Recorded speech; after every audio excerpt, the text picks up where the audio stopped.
Национальный этап конкурса «Моя профессия IT» в столице Южной Якутии набирает популярность. Интерактивные идеи нерюнгринской молодежи оценивает делегация из Якутска. Среди них эксперты, менторы и организаторы конкурса. Подробнее в материале Александры Цибиковой.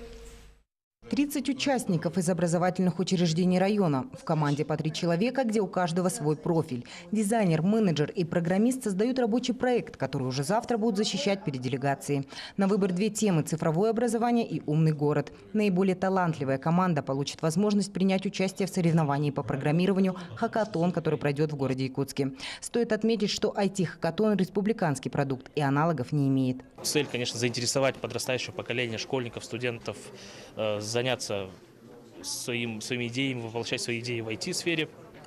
И мы надеемся, что вот на таких вот хакатонах, региональных, республиканских, как раз таки появятся свои самородки, будущие компании, которые, объединившись, смогут создавать IT-продукты и, соответственно, развивать инновационную сферу нашей республики. 17-летняя участница Анна Лоч не так давно стала увлекаться информационными технологиями. Объектом ее интереса стал IT-хакатон. Оценить свои силы Анна решила на профессиональном уровне, к заданию отнеслась ответственно. За 2 дня мы должны создать какой-то IT-продукт, то есть сайт, приложение для телефона, либо для компьютера.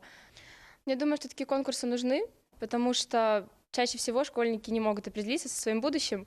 Такие конкурсы помогают вообще понять, в какой сфере ты можешь себя показать. Главная цель достигнута. На примере конкурсантов можно сделать вывод, что IT-профессии заняли свою нишу среди востребованных профессий молодого поколения.